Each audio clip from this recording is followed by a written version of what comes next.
अस्सलामु अलैकुम वरहमतुल्लाहि ताला वबरकातुहू।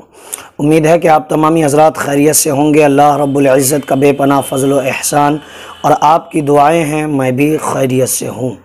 786 नेटवर्क चैनल पर पहली मर्तबा अगर आप विज़िट कर रहे हैं तो सब्सक्राइब कर लें। रोज़ाना इस्लामी बयान, दीनी गुफ्तगू और मसला मसाइल की वीडियोज़ पेश की जाती हैं। सारी नोटिफिकेशन आप तक सबसे पहले पहुँचेंगी।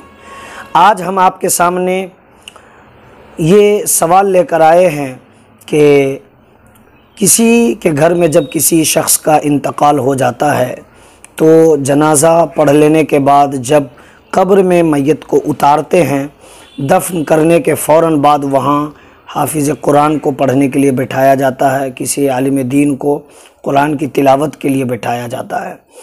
और आम तौर से गांव, समाज, मुआशरे, इलाके और सोसाइटी के अंदर ये ज़ाब्ता और क़ानून और ये रूल्स लोगों ने बना रखा है कि 3 दिन तक कंटिन्यू लगातार कुरान शरीफ की वहाँ तिलावत होनी चाहिए।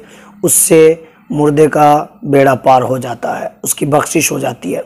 परवरदिगार जब वो चाह ले तो कुरान शरीफ 10 ख़त्म किया, 1 ख़त्म किया, या फिर 1 पारा, 1 रुकू, या फिर 1 सत्र लाइन क्या, अल्लाह रब्बुल इज़्ज़त अगर चाह ले तो कुरान शरीफ के 1 हरकत के बदले में इंसान को बख्शिश का परवाना अता फरमा सकता है।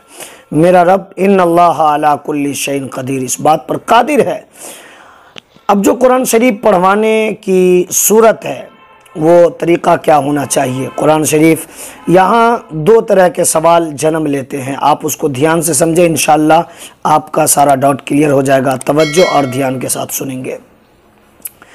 या कुरान शरीफ पढ़ने वाला, कुरान शरीफ जिसे आप पढ़ने के लिए कह रहे हैं, या तो आपसे वो रकम की बात तय कर सकता है या फिर आपसे ये कहेगा कि आप जो रकम दे देंगे वही हमारा नजराना होगा। तो यहाँ देखें 2 तरह की बातें हैं।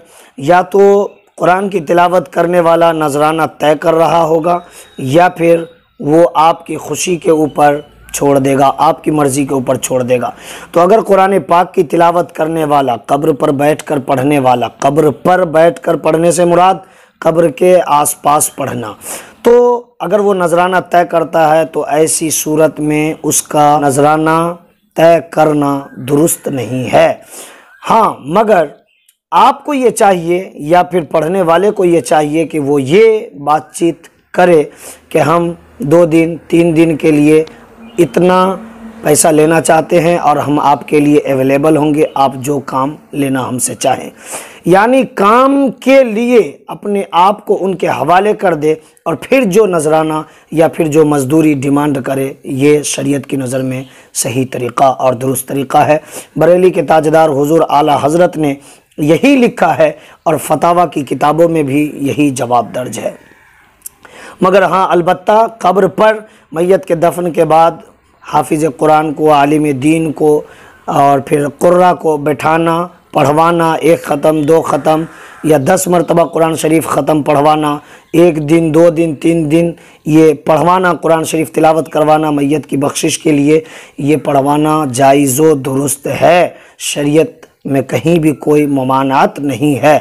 तो उम्मीद है कि आपको बातें समझ में आ गई होंगी कि पढ़वाना जायज़ है, लेकिन पढ़ने वाले को चाहिए कि नजराना तय ना करे, मुआवजा तय ना करे। अगर तय करना चाहता है तो फिर घर वालों से ये बात करे कि मैं 3 दिन के लिए आपके यहाँ वक्त दूंगा, टाइम दूंगा, हमारी मजदूरी ये बनती है, इतने रुपए आपको मजदूरी देना है।